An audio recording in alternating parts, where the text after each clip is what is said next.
Assalamu alaikum wa rahmatullahi wa barakatuhu. Welcome, guys, to another episode of the Ummahpreneur live podcast. And today I have with me brother Suleman Sheikh, also known as the Purple Sheek. Assalamu alaikum, brother. Welcome to the podcast. Wa alaikum salam, Abby. It's an honor and a pleasure to be on Ummahpreneur. Alhamdulillah, the honor and pleasure is definitely all mine. And I can already see lots of people tuning in, mashallah. So it looks like this timing is pretty good for the live. So I'm going to share with you guys who are tuning in right now a little bit about our guest today. So Suleman is the founder of Purple Sheek Media. And this is a full suite digital marketing agency. And what he really focuses on is helping business owners and organizations authentically share their story through digital media so they can stand out in this digital world, right? It's always so crowded out there. And they offer a host of services, including social media marketing, search engine optimization, SEO, Google Ads, and so much more. So definitely check them out if you need some help with marketing your business and growing online, inshallah. And we'll have some discussion surrounding marketing today as well, I'm sure. So stay tuned in for lots of tips today. So the place that we love to start, brother, is really just you sharing your story. If you can tell us a little bit about what inspired you to start Purple Sheek, right? What inspired you to become an entrepreneur? My dad. My dad passed away, may Allah grant him Jannah al-Firdaus, inshallah, in 2001.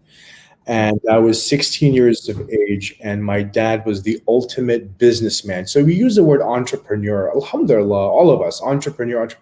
But, think of my dad as that classic businessman. Remember the term businessman? I do. Like that classic businessman. And he was in the retail business. And, one of the first to get clothes from like India, Pakistan, Bangladesh, and sell them here in the States. We're talking about, late 70s, early 80s. My dad was a classy guy, and I always found him fascinating, and he was my best friend.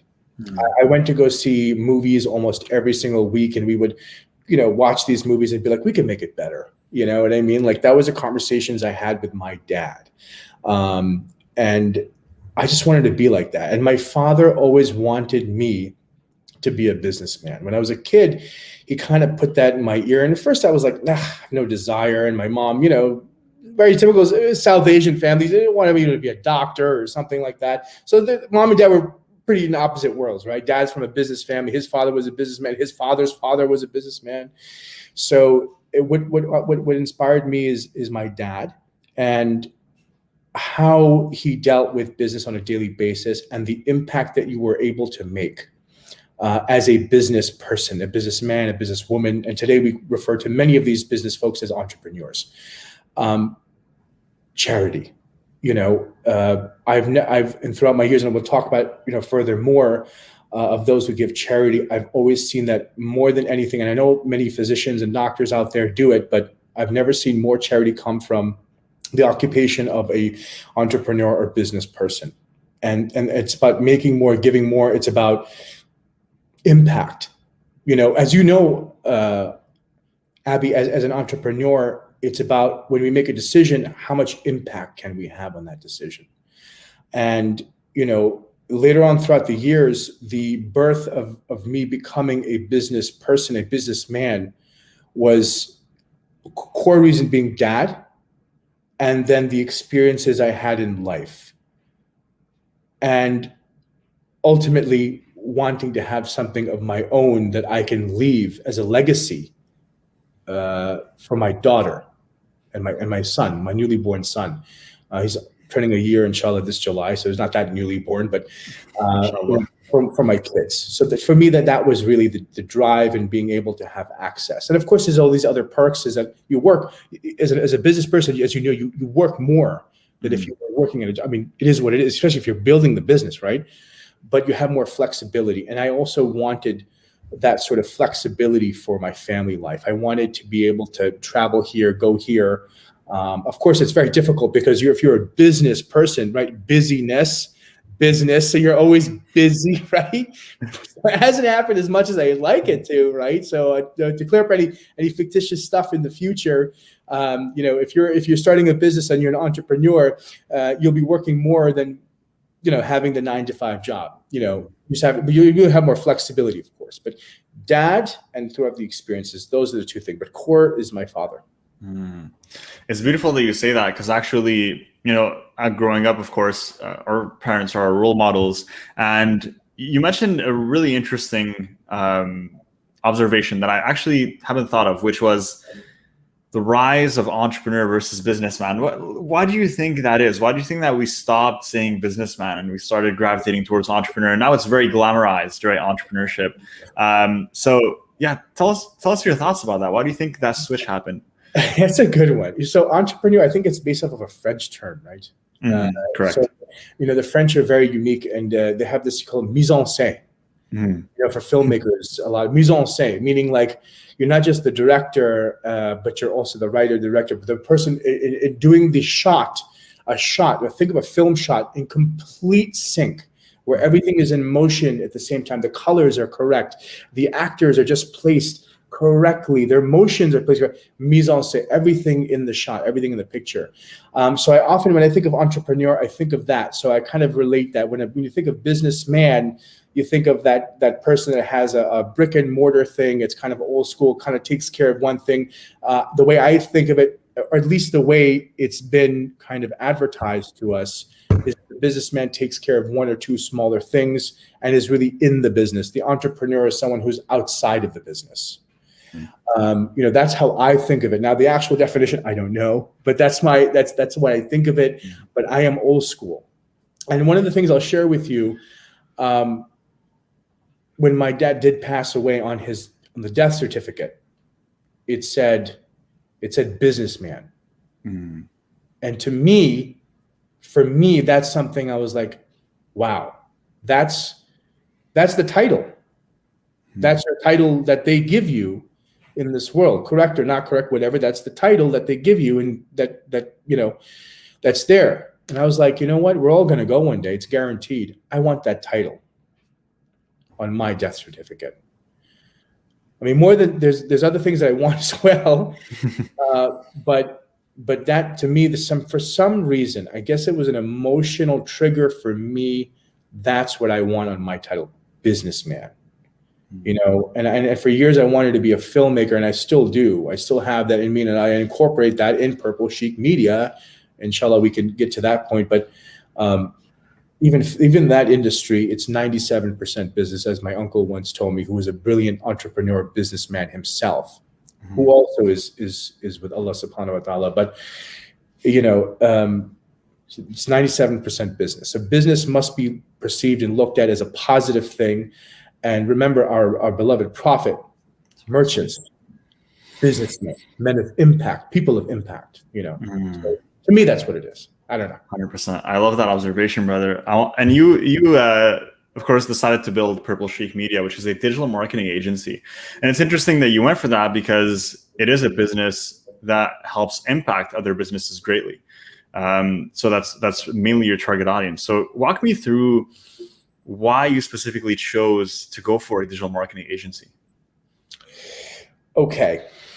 So it started with my years in just general marketing. So as you know, I worked with a phenomenal organization, an organization that has cemented a piece of cement in my heart, has put something in my heart, Islamic Relief USA. I learned more working with this organization than I did with a bank and other corporations prior, by the way, just to be clear. And we're talking about $1 billion business before that, okay? With IRUSA, when I went there, I went into marketing. I did fund development, okay? My job was to raise money, call people like yourself, Abby. Hey, Abby, it's your time to sponsor that orphan. It's the time of the year, brother. And to organize events, sell out tickets to events, visit Islamic schools, masajids, institutions, host events, branding, cultivating relationships. And I really enjoyed it.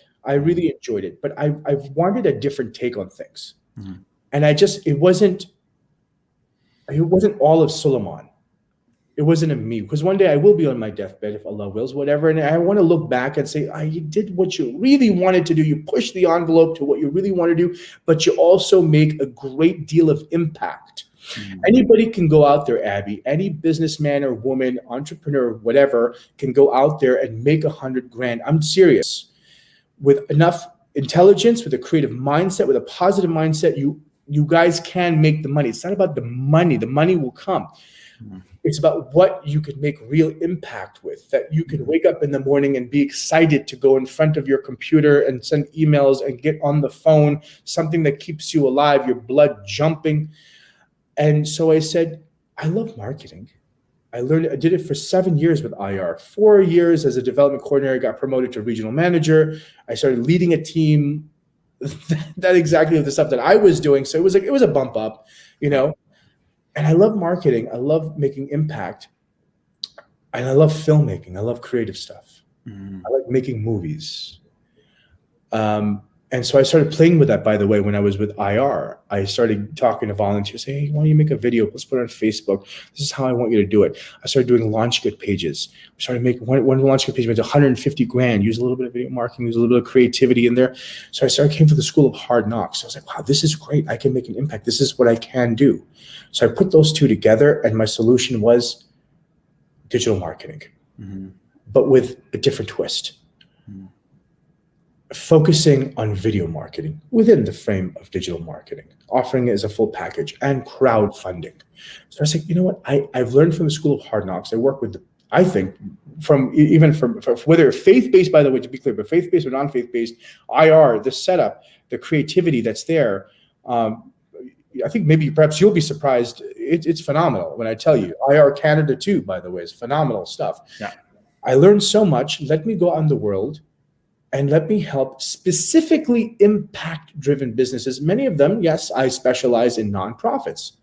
If you look at my client list, about 80% of them are nonprofits. Part of my vetting process is to make sure that that business, or specifically nonprofit, is really making a strong impact. I only want to attract clients and folks. Those are the ones I want that are making significant impact or want to make impact and need my help. Right. That's part of my vetting process. I can't work with anyone other than that because I can't help you. You know, it's not about buying a product for $1 and selling it for $4.97. Not about that. What is this doing for the world? What is that company benefiting in charitable acts? You know, what are they giving back from all that reward? So that's part of my vetting process, and that's kind of like my little bit of my why as well. That's beautiful to hear, brother, and I love that. And I think every person, every business needs a strong purpose and a strong why, because just as you mentioned earlier in the discussion, entrepreneurship, while having the benefits of flexibility and freedom, will come with more work than a traditional 9-to-5, and you know, and I'm sure you know this. Well, I know that you know this, and so, you know, you said this yourself, right? So how do you keep pushing, right? How do you keep pushing through all the long days and through, you know, all the challenges and obstacles? And really, the only thing that's going to keep you going in the end is the purpose that fuels you, right?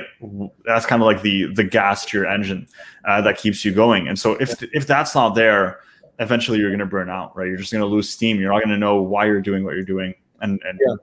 It's not going to be worth it. By the way, that has happened to me in the past. And it happens to a lot of people, as you know, Abby, on a daily basis. And sometimes the worst thing is not being able to identify. Actually, what's worse than not being able to identify is identifying it and not doing anything about it.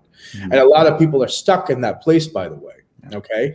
And that becomes a super, super big problem. It's really, like you said it best, it's really the gas that fuels that engine, right? It's whatever you want to call it. So it makes you driven. And yes, I will admit, there are certain things that on a daily basis, I just don't want to have to, I don't want to have to deal with. I'm a human being, okay? Like sometimes I'm really tired. I've got a headache. You know, most of the day, as you might know, Abby, I personally am on the phone. Like since this morning, I've been on the phone since 7:30. Tomorrow, and it's all good. I'll be on the phone from like 9 to 7, right? And starting with a call in like Pakistan, then one call in Kosovo, and then one that it's like you really have to love what you do. And this goes for people who want to be doctors too. I mean, there's no way you could be a successful and awesome doctor and help a lot of people unless you really love it, because that's a crazy amount of work as well. It's very similar here. If you don't love it, if you don't want to make broader and bigger impact and just chase money, you will collapse. I'm not just talking about financially. You will burn out, you will collapse in so many other ways, and that will reflect in your family life, especially if you're married. It will reflect there. And that's something that you've got to be very cautious about, because that has happened to me in the past, and I'm guaranteeing it's going to happen to other people in the future. But if there is a takeaway for this audience, let the takeaway be this, that make sure whatever you're doing in the business world or whatever it may be, specifically an entrepreneur, that you have this correct why. It's not for other people to know. You could care less about other people. It's for yourself. And then ask yourself, can I be consistent with this? Can someone throw nails at me and I can just start blocking them? You know what I mean? Like that is really what needs to be there in order to go to the next level. Like if you look at these guys, Jeff Bezos and whatever, you know, they focus on being client obsessed. You know, Amazon is very client obsessed. And that's the way he likes it. That's the way he wants it. He's obsessed himself with being obsessed. It's absurd. But sometimes to be great, if you really love that, then that's what you should do. If you want to start a dojo and be a karate teacher and you enjoy giving value and educating kids, and so they can be able to defend themselves, but not just that, but improve their livelihood and help them in their diet because you're making an impact. Every insan, every person, by the way, I was talking to one of my clients, a coaching client this morning, and I was explaining to them, Allah subhanahu wa ta'ala give us a little piece in our brain. I don't know exactly where, I don't remember, but I don't know if you saw this news segment, a little piece of my brain where it says that we have to do something good for nothing in return. That little piece, right? For nothing financially in return necessarily, right? But there is something scientifically there. And forgive me for not remembering, it's slipping from my tongue, but there is something there that we all need to be a part of to do. And once you kind of incorporate that in what you do in your business, that's fantastic. You don't need to volunteer anywhere. You don't need to do this, that, the other. You're just focused on one thing. And then focus is really what helps you. And it's not just balance, but focus. Like you're really happy. You're focused on your business, on your project. As long as you have that, you'll soar. You'll soar. I love that. I love that, brother. That was really nice, subhanAllah. And you know, it's interesting because I think there's different stages for every entrepreneur. I know now we're diving deep into the entrepreneurship. But inshallah, we'll also get to some Purple Sheek stuff because I know I definitely want to dive into that.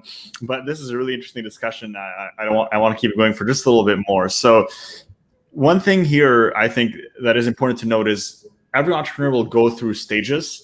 And every stage you're going to have different priorities, right? So initially, the first priority for people that are starting in business is usually, you know, financial, right? I need to get on my feet. I need to be able to make an income so I can sustain myself and survive, right?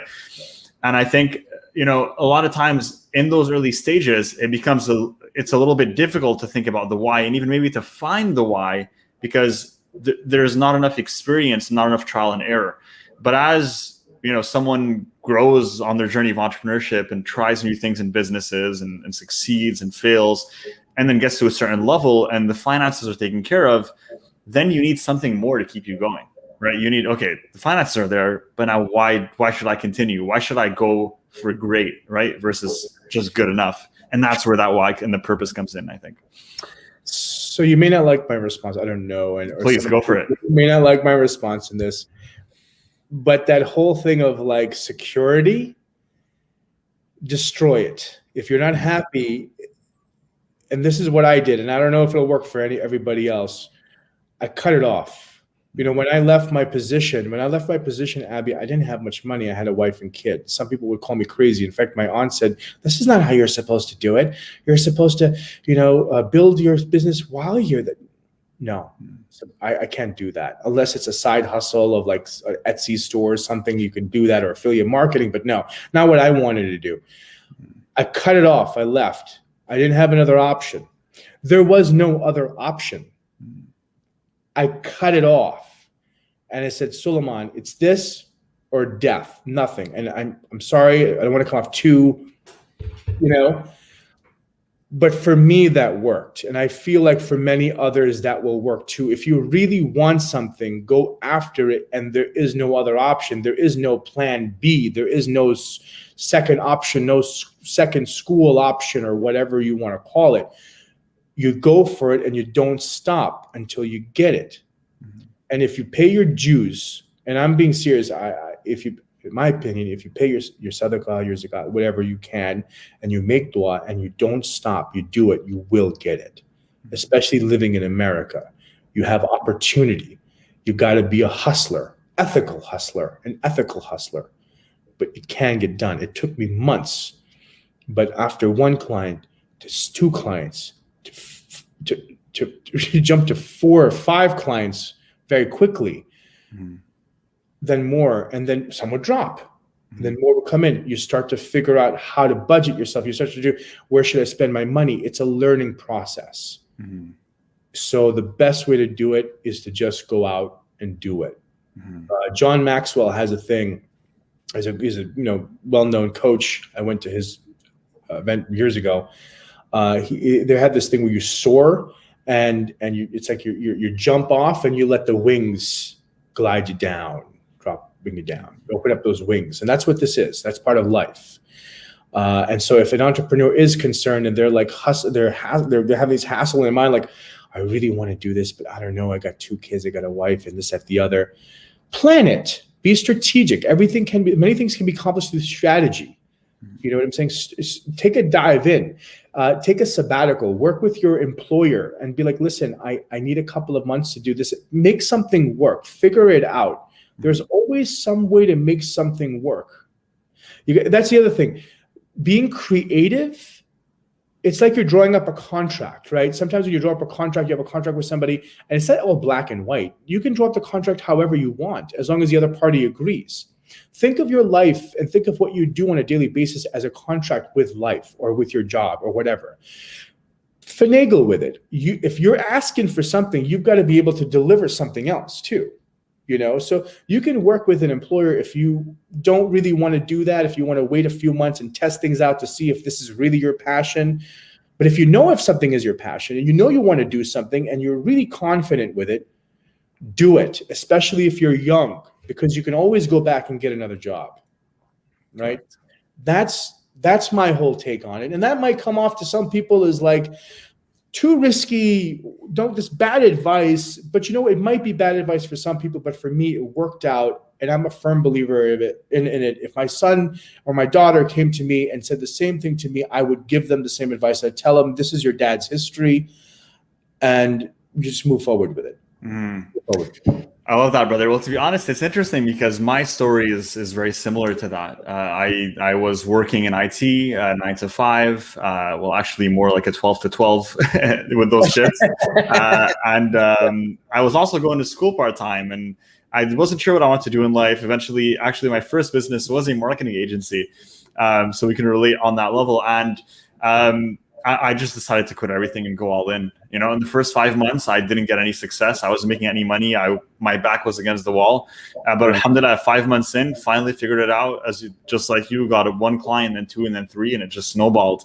However, there's a reason why I don't tell people to do that, and it's because part of me also understands, especially after working with many, people, aspiring entrepreneurs and people who want to become entrepreneurs, is that I believe you have to be a certain type of person to be able to go for that, right? And I think that's, again, you might not agree with that, and that's okay. But I don't think everyone can do that. Just let go of everything and go all in. Yeah, it's difficult. It's difficult. It is, but for me, I do agree with that. To make it a businessman or an entrepreneur, you have to have some special, unique sort of skin. You have to have a specific type of mindset, a go-getter mindset, especially if you want to really make impact. And that's the bottom line. I mean, there's a lot of people who are soft, and it's just not you. Okay, then that's fine. It might not be people. But if someone loves a thing so much, if someone loves a thing so much, and they'll be thinking about it, Abby, for the next 10, 20 years, what if?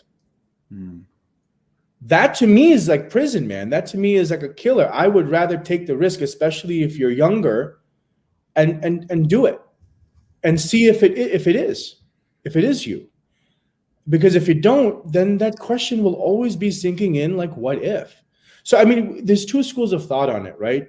It's really about the individual at the end of the day, though, Abby, right? Because if you're that person who's going to be like, in 10 years or 15 years, oh, shucks, I could have done this, I could have done that, I could have, and you're still unhappy at your place in 10, 15 years, 7 years, whatever passes by, that's a problem. Yeah. That's a problem. 100%. That's a health problem, actually. And I'm not talking about people that want to be entrepreneurs. I know we're an Ummahpreneur, mashallah, but what about those who want to be filmmakers and singers and do other sorts of contributions that they're passionate about? That's my whole thing. And I felt like I personally missed that beat, and I got confused at a younger age. And had I stuck with more of filmmaking since I was like 5 or 6 years old, I wanted to be filming. Still do, but had I stuck with that more so, I think, especially now, it is a world of filmmakers and content creators. I think if I would have been doing it for years, honing on my craft and having the business sense that I would, and learning from all these mistakes, I think I could have, I'm pretty confident I could have been up there. You know what I mean? But right. Alhamdulillah, no regrets. No regrets. Don't live with regrets. 100%. Ask for forgiveness all the time, because we must as human beings. But I feel like for me that's the case. I want to ask you, bro, what is it that you look for when you're working with these other businesses, with these nonprofits? So they come to work with you, and you essentially probably go through some sort of evaluation at first to understand what it is that they're working on. And of course, part of that is going to be their video, which you mentioned is something they like to focus on. So walk us through that a little bit. How do you evaluate a business's marketing strategy? Well, number one, how can I solve their problem? So a lot of cases with nonprofits, amazing, mashallah, unbelievable niyas. And a lot of times with businesses, restaurants, halal restaurants, we're focusing on halal restaurants actually now, and more Muslim-based medical offices as well. How can I solve their problem? What are they lacking? How can they really sell the value of what they're already offering? How can we amplify their voice? Okay. If there are opportunities for us to do this, I'm interested in working with you, right? Of course, going back to the impact, every time there have been nonprofits and other businesses that I talked to that I told them flat out, I cannot help you. In the real world, I can definitely scale their Instagram page, bro, without a doubt. I mean, we have a killer team. We can do a lot of things and coach them on video marketing and this, that, the other. But the other part of the vetting process is like, if you're not convincing me that you can make a better world, that you are putting an ethical business out there and your tone doesn't match with my style, I can't help you. It's as simple as that. And I stick by that rule, and it's always helped me. If you're talking about strategy also, Abby, if you want to go into strategy, assuming I do work with yeah, please. Yeah, definitely. Please share with us. Go ahead. Yeah, sure thing. So, I mean, there's two separate things, right? We got nonprofits, we got businesses, both are impact driven. We can go with businesses. I really focus on making that business or that nonprofit a resource. That's a big thing for me. I'll give you an example. We had my first client, literally my first client. It was, oh my God, it was dirt cheap every month. It was my first client. It was in July, a couple of years ago. It was a restaurant in New Jersey. And what we did was we started doing Facebook Lives. I said, this is what we're going to do. I'm going to coach you on Facebook Lives. And we did a couple other things with him as well. This guy got messages like crazy, by the way, on Facebook. I was an admin on the Facebook page, so I saw them. All right. We coach them with. So one of the things is we start making our clients resources. So we coach them on video marketing and have them talk about, for example, restaurants, top 3 ways to make Sindhi biryani, like how-tos, top 5 ways to do this. Really niche, targeted, and attention grabbers, pieces of content, little 5 to 7 minutes. We would give them templates of things that are search engine optimized, doing our research from our end, put together a template, not a script, a template, very easy to understand, very easy to read. provide it to the client, coach them on how to do the video, how to hold the camera, how to put this option on, what time to go on, these sorts of things. And that was one little project that I started off with. Another thing is I'm really big with organic. We do paid marketing, obviously, as an agency naturally, right? But I'm really big with organic. So I like to draw the crowd in to us. So we're talking about not just social engagement, but through video marketing, using that same video content with their emails on different social platforms, that's off of organic, but putting mini ads on them to drive local traffic to them. All of these things start to increase the business, right? Increase the business. But one thing I do, these are very typical things, effective framework.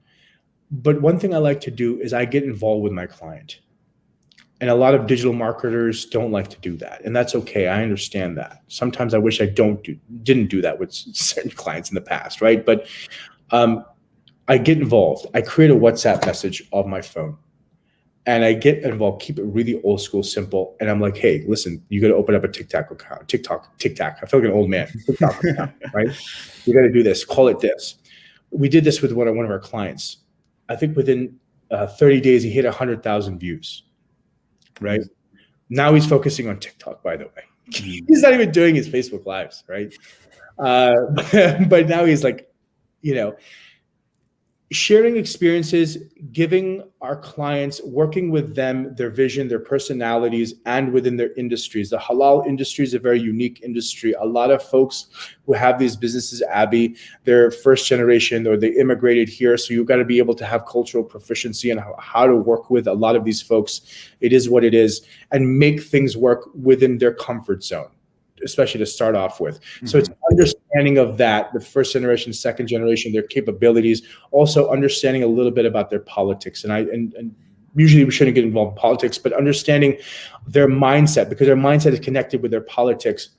And then being able to work around that, around their worldview, in order to broadcast our video marketing, our social content, our copywriting, et cetera, et cetera.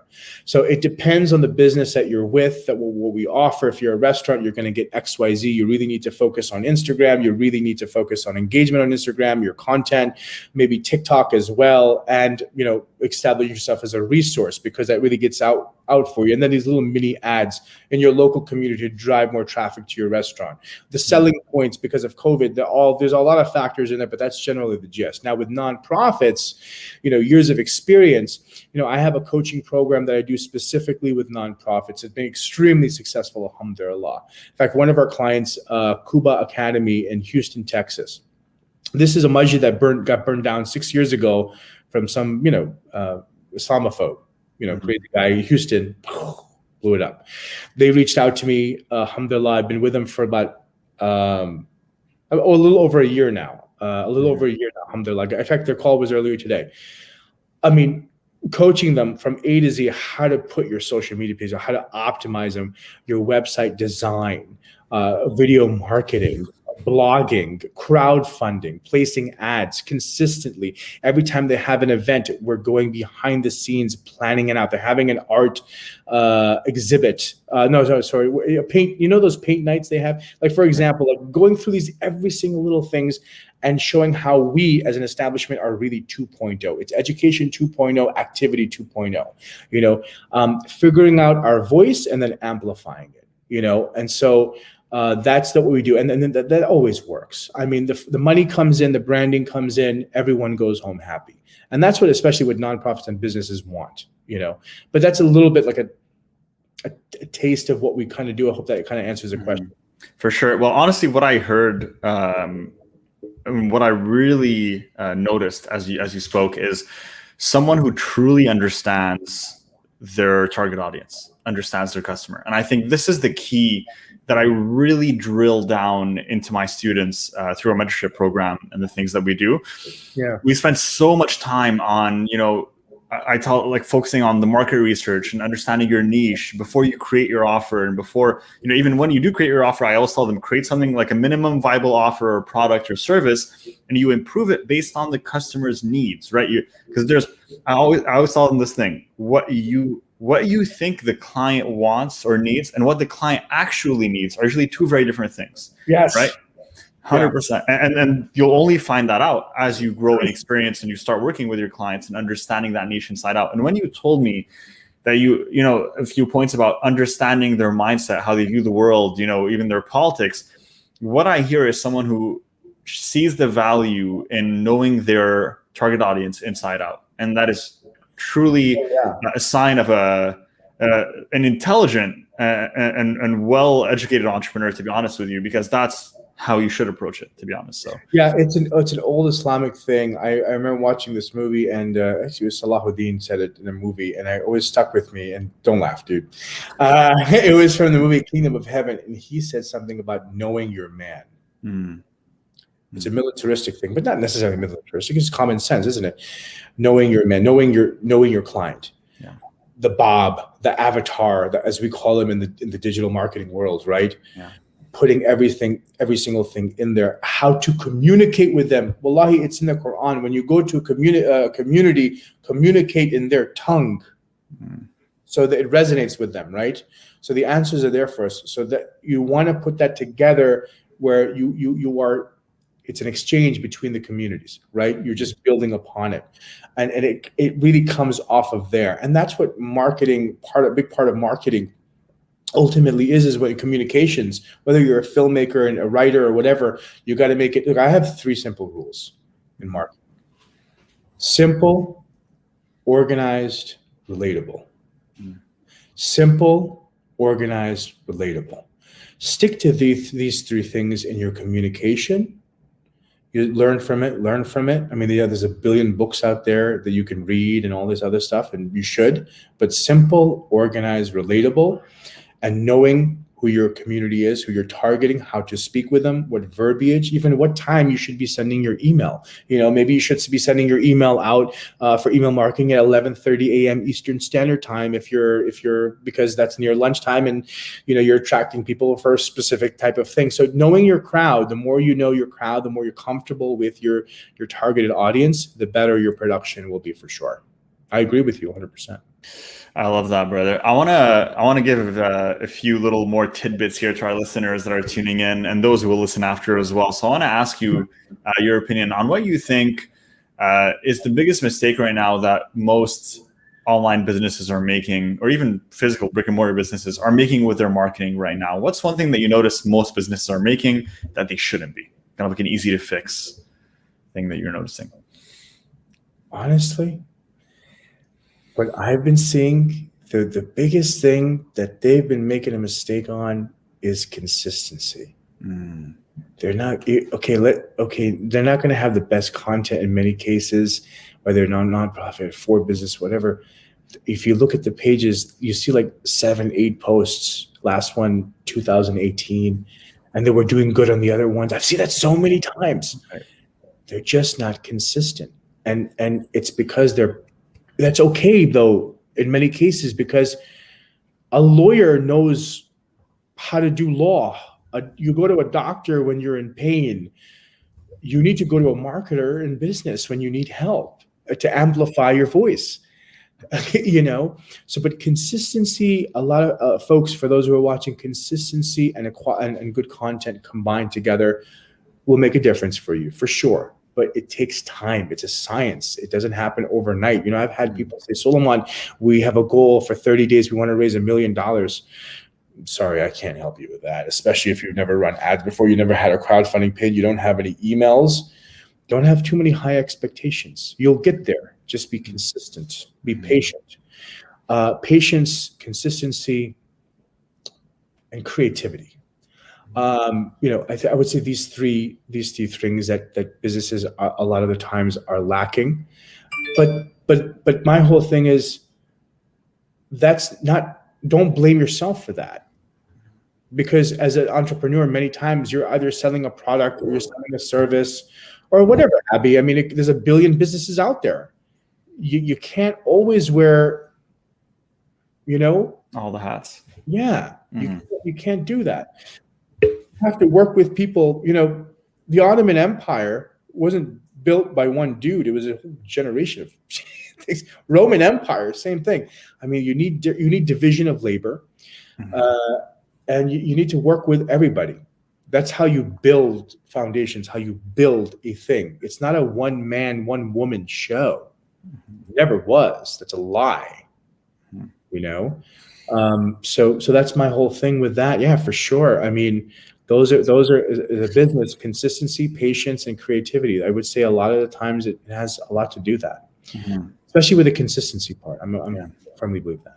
And I love that answer. Actually, that's a really great answer. And it's interesting because as you're saying that, I could think of a million businesses and even many of my friends that I know that own businesses that unfortunately that's kind of the part where they're always struggling a little bit, right? And it's a great point, which is, I think there is this glamour with doing it all yourself and, wearing all the hats. But the truth is that outsourcing is the only way for you to leverage your time and scale your business. It's the only way, right?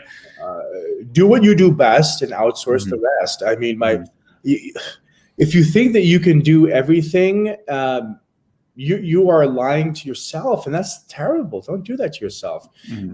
I mean, you're not a graphic designer. You can go on apps and do something in the start, but when you really want to go big, get a graphic designer. Are you going to defend yourself in court, or are you going to get, Johnny Cochran's son? I don't know, whatever his name is. You know what I mean? Like, you want to go, you want to work with the people that can help you get to that. So that's an important mindset, though, Abby, for every entrepreneur, every business person to understand. If you don't understand that, you got to understand that, because you will hurt yourself a great deal if you do, and you'll burn out. There's so many different ways to burn out, and this is definitely one of them. Correct. I want to know, because there's a lot of right now, especially, and I think it's been like around a year or two, but there's a lot of hype rounds around starting an SMMA, right? Like digital marketing agency. And you've clearly, created something here that's very unique. That's not cookie cutter. It's not, a certain template that you just implemented. You here are offering a unique solution to a very specific target audience, and you're adding your own creative touch to it. Now, I want to know, what's your advice to aspiring digital marketers? Should they follow the cookie cutter SMMA approach, or what is it that they should do exactly? Here's what they should do, in my opinion. Okay, and that goes for people who want to do their own marketing agency. But look, as Suleman Sheikh, when I first started off, I wanted to help nonprofits, but for some reason I made a mistake. I just started chasing restaurants. I don't know why. And there were halal restaurants. I literally put a list of all the places in Jersey, New York. I had a virtual assistant do the data entry, and I got all their emails and addresses and everything. And I was just like, what am I doing? Like, I can do it, but it just wasn't really fulfilling. I didn't feel like I was really contributing a great deal, although we can help them, and I would love to do that as a businessman and growing my business. But I should have focused on my core of what I knew best and what I was comfortable with, what made me comfortable. And I started working with nonprofits. I started reaching out to nonprofits, and it was an easy sell because, I had 7 years, in the nonprofit world, respectable organization, faith-based, yes, and I raised $7 million for orphans, for women in need, for water wells, domestic, international, for Syria, for Palestine. I mean, whatever. I loved it. Stick to a niche. You hear that? That's my opinion. Stick to something you're comfortable with, that you have experience with, that you can get on the phone and you can just like flabbergast somebody like over the phone. Like, well, listen, this is what you need to do. This is the reason why. This is where you were yesterday, where you are today, and where you can be tomorrow. And you're confident in telling them this information because you know it like the back of your hand.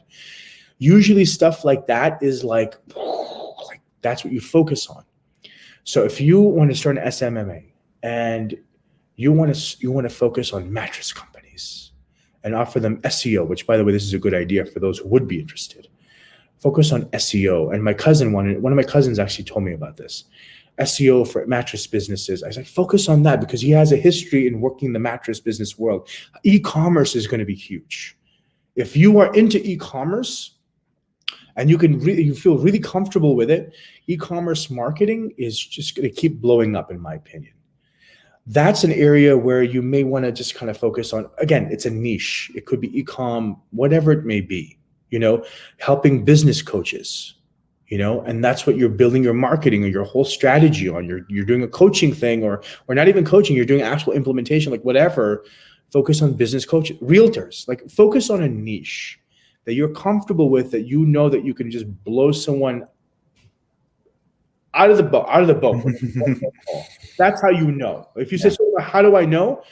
Pretend like you're on the phone with that potential person. Who can you blow away? That's probably what you love. It's probably what you're interested in, and you can at least start to grow within that, and then expand, as you get more team members. Because, by the way, as an SMMA, you're probably going to start, generally speaking, like I did myself. One thing I did was I was like, no, I'm going to get a VA. And had I looked at back in the future, by the way, the one thing that you want to focus on business is putting the process together as a business person, SMMA, whatever, and hiring somebody in sales. Then get a VA. Put your money in sales. That's one thing I wish I did. But nonetheless, I would focus on the niche.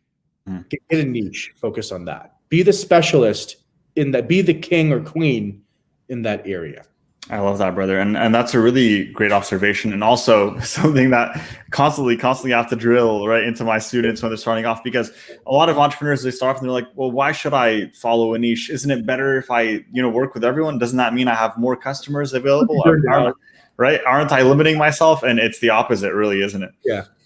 I'm telling you that's what I learned. That's what happened to me. And I feel like you'll get burned out. So Abby, that message to your student is gold, because you're saving your students a lot of money and time, by the way, by doing that, that niche. Again, if you're on the phone, you can blow someone away. That's how you know. If you're wondering, how do I know what it is, to figure it out? Somebody once asked me, said, Suleman, well, my IR days, and they wanted to donate money and pretty much had a blank check. Okay. And I said, Suleman, how much? They asked me, like, what a beautiful question. How much do I know to donate? The person did not know how much to donate. And I learned something from Yusuf, who is my mentor along with Waleed. But Yusuf, in terms of wisdom, older Palestinian brother, wise, like a wise dude. Okay.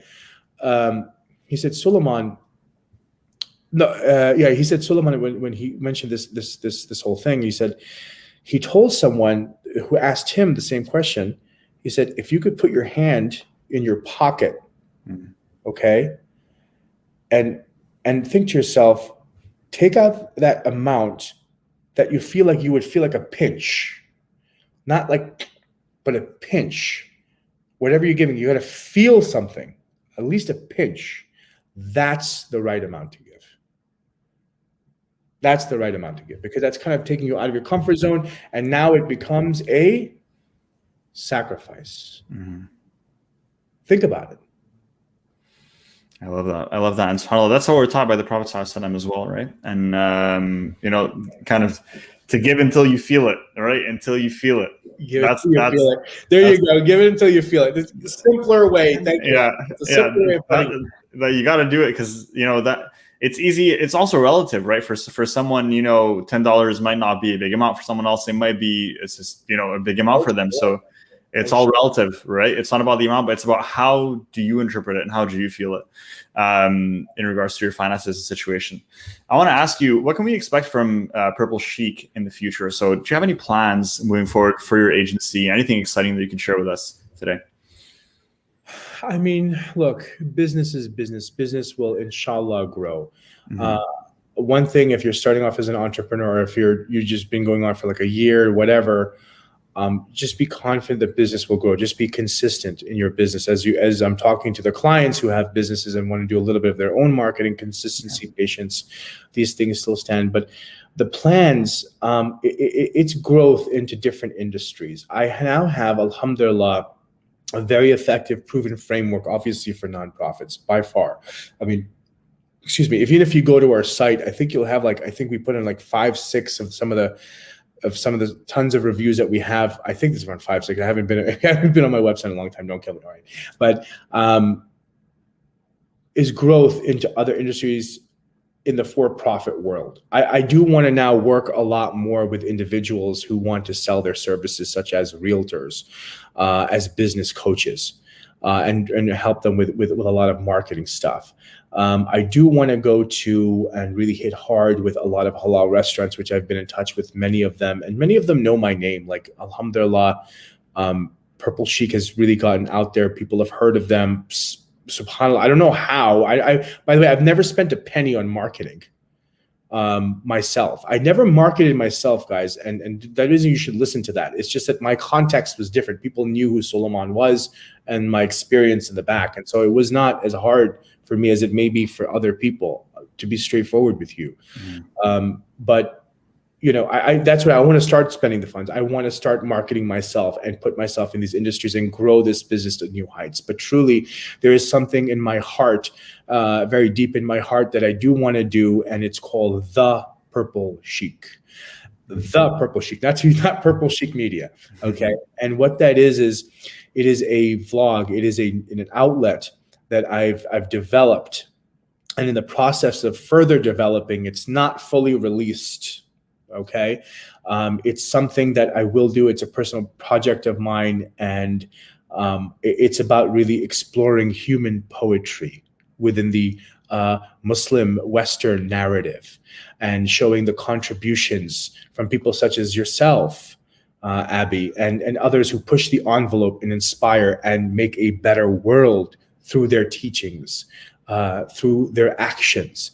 And I want to make these mini documentaries about 3 to 5 minutes on these particular subjects, so we can show the world through video, through proof, that this person or this group is making a better world, and they're showing you how to do it too. And that's what the Purple Sheek is going to be about, inshallah. And I don't have a release date on that. And as an entrepreneur, I too am trying to scale what I have now, which is a passion of mine, what I have now, to a certain level and a height, to where I can just mainly focus on. Yeah. Beautiful. Well, I really, really love that, mashallah. That's really, really a brilliant idea. And I hope to see it, hopefully, before the end of the year. And I want you to let us know when you do release it. Maybe we can actually share it with the group and let our audience know that it's now, you know, it's coming to life. I want to ask you a question that I ask every guest before we dive into some Q&A. We got 2-3 questions here from the audience. I want to ask you if you could, you know, say one thing to, you know, young Suleman who, you know, is just getting started in his entrepreneurial journey, right? He's just thinking about it. He's considering it. He hasn't made the leap yet. He's about to make the leap. You could tell him one thing that he could hold on to through his entrepreneurial journey. What would that one thing be? Don't panic. I love that. I love it. Straightforward. No, there's nothing. I mean, there's more to it, though. I mean, the one thing is, like, don't panic, but within that, there means so much. Like, just have faith in Allah subhanahu wa ta'ala. Just, like, you know, I mean, if there was one more thing also, I just give more sadaqah. I swear to you, I give more sadaqah. I don't care if it's $1 or whatever, just give more sadaqah. Whatever you do, you see, that's the whole leap of faith, like, bro. It's like, and I used to do this while fundraising, and I don't mean to fundraise here, but like as a fundraiser, I would say to my donors, I would stand in front of, I remember we did a fundraiser for Yemen in CUNY College or something like that. I don't know, it was one of those colleges, a CUNY or something. And I said to the audience, I said, listen, this is a leap of faith. If you don't have it, pledge it, give it. That's my personality, Abby. And again, maybe I'm too aggressive in certain ways, but I believed it and I said it to people and people gave. I mean, we raised over $80,000 in the other event that happened there. They raised $15,000. So you got to really go out there and do it. And we made it happen. We helped a lot of people in Yemen, and I realized something that night, and clearly the audience realized something. I think that shows with the numbers. Don't panic, and make sure you give more sadaqah. Give what you can. It is a sacrifice. It's a leap of faith. See, that's the thing. It's a test. Will you give it? Will you not give it? Sometimes you're not going to get punished for not giving it because it's sadaqah unless you really should be giving it, like a lot. You're back and due, but the more you offer, and remember, who does that benefit when you're giving any organization? I'm not telling you to give it to a particular organization. It's just you give it, and it's a goodly loan, right? I mean, Abby, you can fulfill us more with that, but it's a goodly loan. Correct. What does it mean? It's a goodly loan. A loan is usually returned with a higher yield, isn't it? Think about that. Give more sadaqah. Wherever you go, something will happen. It's guaranteed. More than real estate and stock market. It's guaranteed. You know this is going to happen. So why the hell are you not going to give it? That's my whole thing. So I think it would be, other than don't panic, would give more sadaqah. I think sadaqah itself is cleansing what you have. That's what I would say. I think now that I'm thinking about it deeper. I love that. Don't panic. Don't panic. Yes, sorry. I love it. I love it, mashallah. That's awesome, man. Thank you so much for those little tidbits of, and I would say those gems actually that you've just dropped right now throughout the episode. And I know it has been incredibly valuable, not only to myself, but to everyone who's listening now and who will listen, inshallah, to this episode. And we got don't panic is one of my favorite tips. Love it. So we got 2 questions here from our audience that came in. So we'll go ahead and explore them together. So the first one here is by Brother Muhammad watching on YouTube. So he's asking, how can I use Facebook to effectively only market businesses that are not mine, so market other businesses, without charging or spending any money? So I'm thinking here the question is about organic strategies, maybe some organic strategies, tips that you can give for Facebook specifically. So for Facebook specifically, for helping others out to organically market for them, without a doubt, use the product of Live. Okay. I without a doubt, remember, it's a product it's not new, but it's still fairly newer. And so as a company, they want to market their product. So the more consistent you are on Live, whatever you can do to glue people's eyes on the screen on their platform. Facebook doesn't take a monthly stipend from you, but they're getting something out of you, right? It's a business, just like any other platform. They have interests in business. They're not a charity or doing charitable things.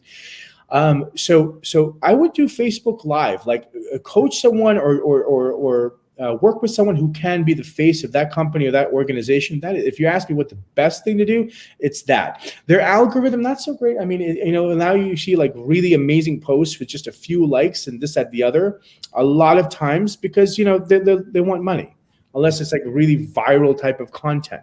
So that would be the number one thing I do on Facebook. One of the things that does work on Facebook though, guys, I will, as an added thing, of vlogs. So if you do have a vlog, Abby, or someone has one of your stores, somebody has a vlog and they really want to get out there, set up a Facebook, Facebook fan page, business page, fan page, same thing, and just start design it for the video template that they have. You know what I'm talking about? And just do videos on there. Focus on that. That usually works more than just like e-com type of thing or things, unless you have influencers. I love that tip. That's a really, really great tip. And I think too many business owners, entrepreneurs are afraid of video, but the truth is, and it's becoming more and more apparent, video is the future. You can't resist it. I mean, Video is the future. You just can't resist it. People want to see that face. They don't trust that logo as much. That's it. Especially if you're building up right now, it's very saturated. You got to distinguish yourself. You have to be giving value, and you got to figure out ways. And that's one of the reasons why when I went back into if I had stayed as a filmmaker in that world, again, subhanAllah, no regrets. But if I had, that would have been a really big thing, because that's where the world is headed. In fact, they're talking about Instagram completely changing their whole thing, making it more of a video platform than a photo platform. You've heard this, I think, right? Yeah, so they've been promoting Reels a lot too.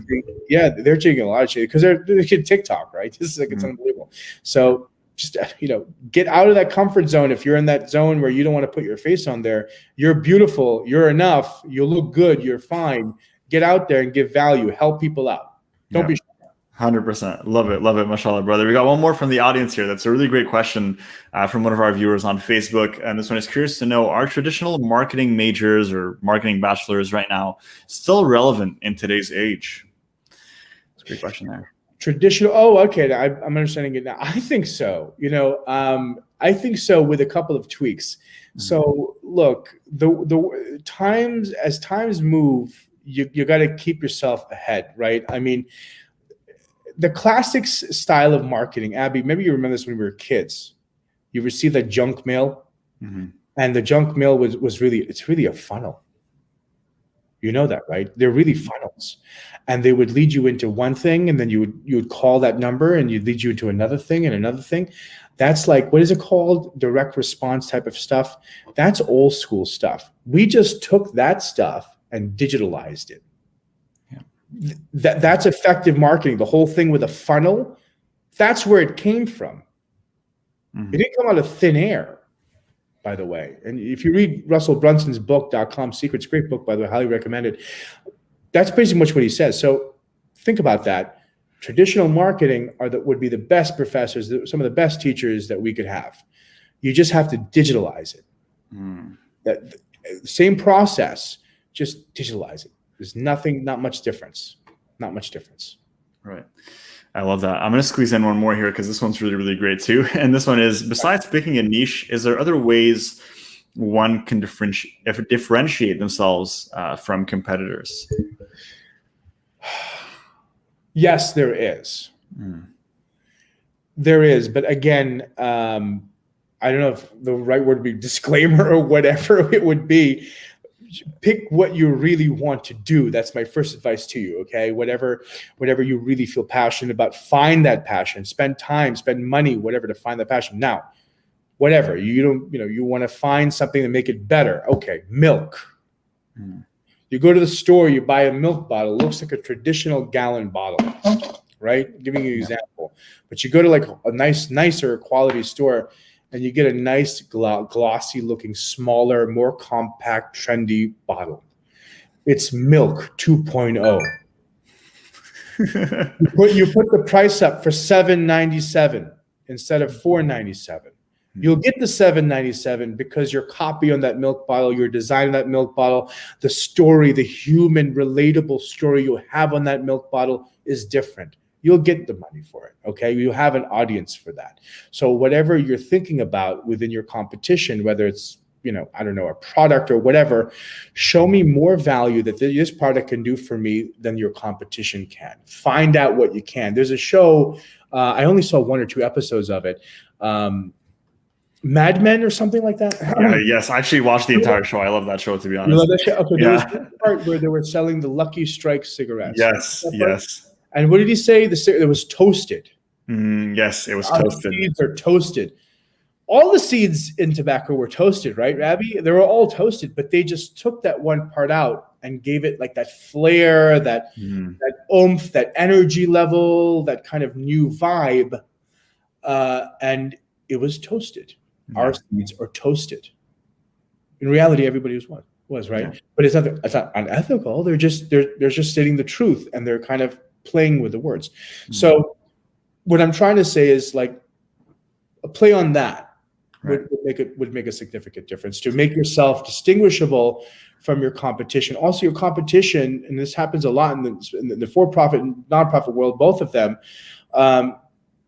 is that they're generally not doing video marketing, by the way. And that's a great way to carry on your messaging, right? So if you have a marketing team, you want to make sure that the creative is at a level that your competition is not.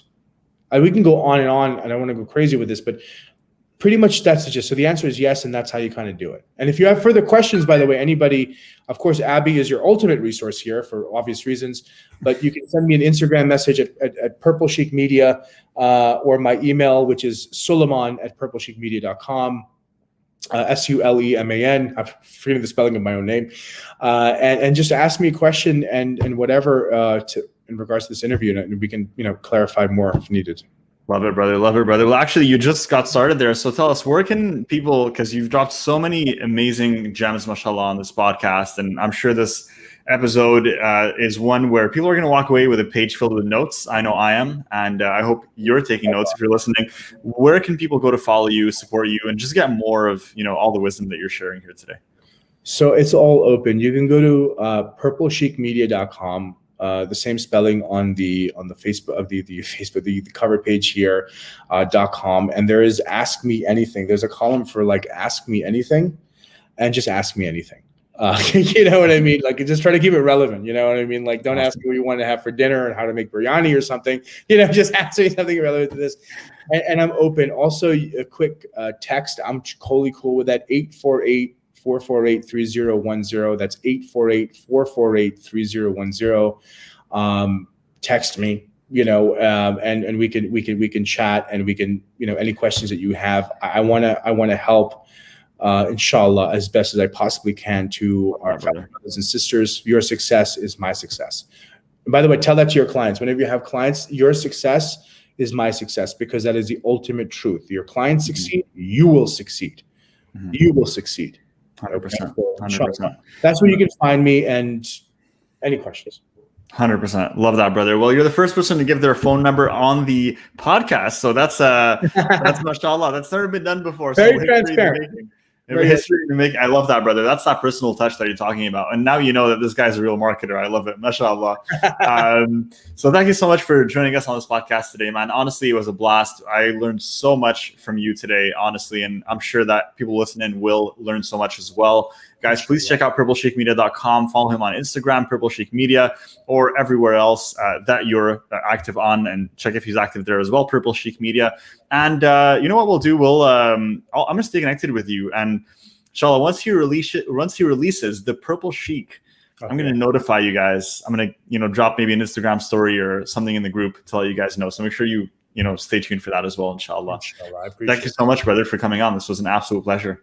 You got it, bro. Anytime. Inshallah, talk to you soon, man. Hey, thank you so much, brother. Jazakallah khair. Guys, thank you so much for listening. And if you enjoyed this episode, make sure to subscribe and rate this podcast to show your support. As always, you can follow us on your favorite social platform. Search Ummahpreneur.